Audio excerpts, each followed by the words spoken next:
అయోధ్య రామ మందిరం గురించి, రామ మందిర ప్రారంభోత్సవం గురించి నలుగురు శంకరాచార్యులు సంచలన వ్యాఖ్యలు చేశారు.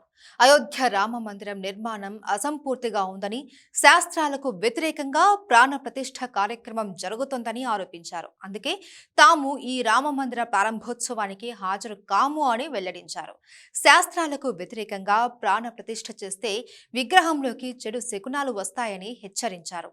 ఉత్తరాఖండ్లోని జ్యోతిర్మఠానికి చెందిన 46వ శంకరాచార్య అయిన అవిముక్తేశ్వరానంద సరస్వతి అయోధ్య రామమందిర ప్రారంభోత్సవ వేళ చేసిన వ్యాఖ్యలు తీవ్ర చర్చనీయాంశంగా మారాయి.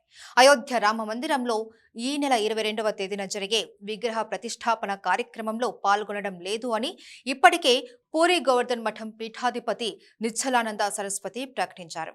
ఇక తాజాగా అవిముక్తేశ్వరానంద సరస్వతితో పాటు మరో నలుగురు శంకరాచార్యులు కూడా అయోధ్యకు వెళ్లకూడదు అని నిర్ణయించినట్లు చెప్పారు.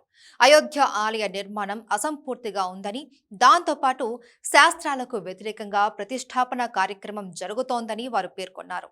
సనాతన ధర్మం నిబంధనలు ఉల్లంఘిస్తున్నందున అతి ముఖ్యమైన హిందూ మత గురువులు ఈ మహోత్సవానికి హాజరు కావడం లేదని హరిద్వార్లో మీడియాతో అన్నారు.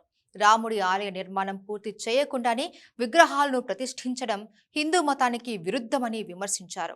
ప్రాణ ప్రతిష్ఠ కార్యక్రమానికి అంత తొందర అవసరం లేదు అని స్పష్టం చేశారు. రామ మందిరం పూర్తిగా నిర్మించిన తర్వాతే విగ్రహాల ప్రాణ ప్రతిష్ఠ కార్యక్రమం నిర్వహించాలి అని వారు సూచించారు. అయితే తాము చేస్తున్న ఈ వ్యాఖ్యలు అయోధ్య ప్రారంభోత్సవానికి గైర్హాజరు కావడంతో ప్రధాని నరేంద్ర మోదీకి తాము వ్యతిరేకం కాదు అని అవిముక్తేశ్వరానంద సరస్వతి తేల్చి చెప్పారు. ఇలా చేయడం వల్ల తమను మోదీ వ్యతిరేకి అనవచ్చని, అయితే తాము మోదీకి వ్యతిరేకం కాదు అని స్పష్టం చేశారు. ఇక అదే సమయంలో హిందూ ధర్మ శాస్త్రానికి వ్యతిరేకంగా కూడా వెళ్లలేము అని పేర్కొన్నారు. హిందూ మత నిబంధనలు, గ్రంథాలకు విరుద్ధంగా ఈ ప్రారంభోత్సవం జరుగుతుందని ఆరోపించారు. స్కంద పురాణం ప్రకారం కర్మలు సక్రమంగా నిర్వహించకపోతే విగ్రహంలోకి చెడు శకునాలు ప్రవేశించవచ్చని ఆయన తెలిపారు.